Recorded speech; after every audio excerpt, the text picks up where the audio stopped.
Hello everyone. Today we will be learning about the reactions of metals with acids. Let's get started. We have metals and acids reacting to form a salt and hydrogen gas. So any metal reacting with an acid would always form a salt and hydrogen gas. Now the salt will be dependent on the acid and the metal you'll be using.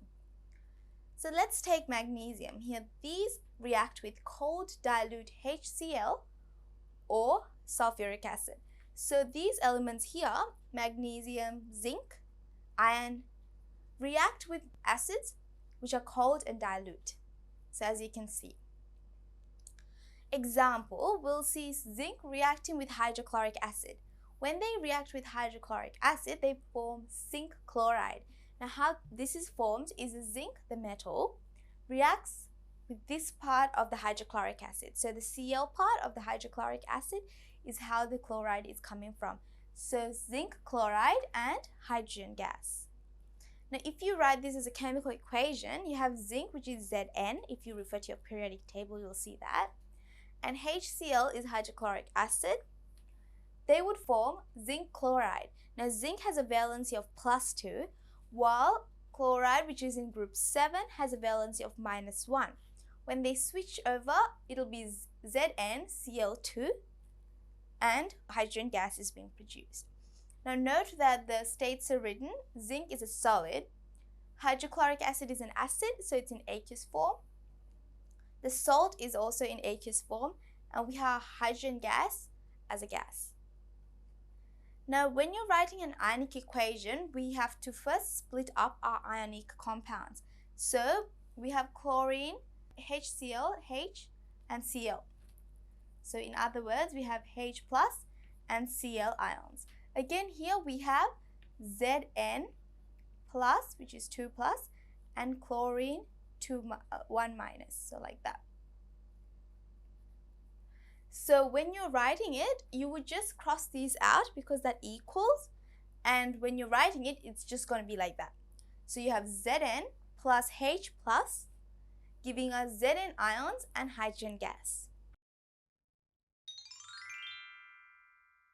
Now the redox reaction with magnesium and sulphuric acid. Again, you would write the equation. You have magnesium reacting with sulphuric acid to give you magnesium sulfate and H2. Now sulfate has a valency of -2. Just remember that. Sulfate ions, S4, are sulfate ions.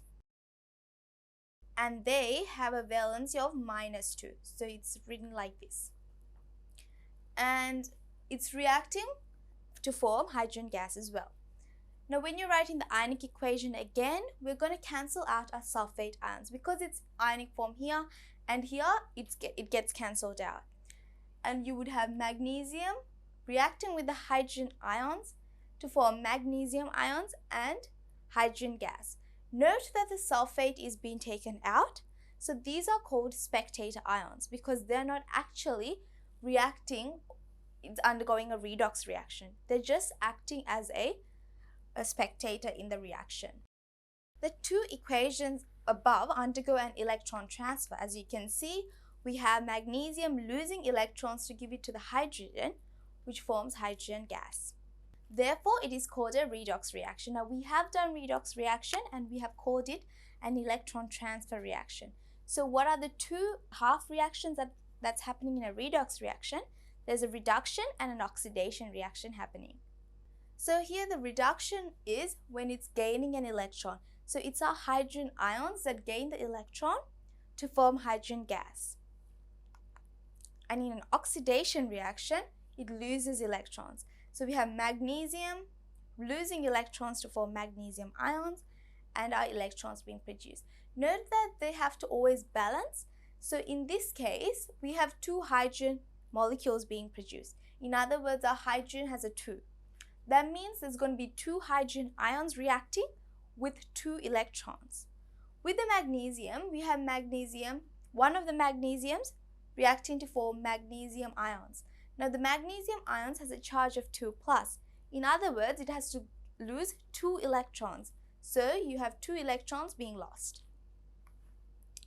Now metals that react with dilute hydrochloric acid and sulphuric acid.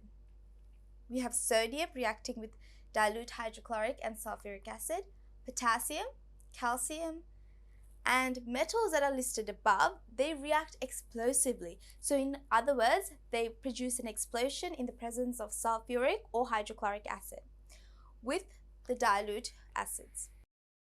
And also some metals, they don't react at all, and they're copper, silver, and gold. So these don't react at all. Now let's go to categorizing our metals. In other words, just summarizing what we learned. We have very rapid reactions happening with sodium and potassium because they produce explosions. And we have rapid reactions happening with our group 2 metals, which are calcium and magnesium. Note that these are group 1 metals and these are group 2 metals. So if you look at your periodic table, you would understand that the reactivity when you're moving to your right decreases.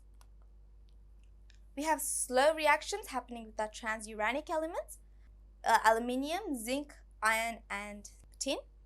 So that's with our metals in the middle of the periodic table. And metals that are towards the bottom of the periodic table, or our inert metals, are lead, copper, silver, and gold, as you can see. So that's just summarizing what we learned, where metals react with acids.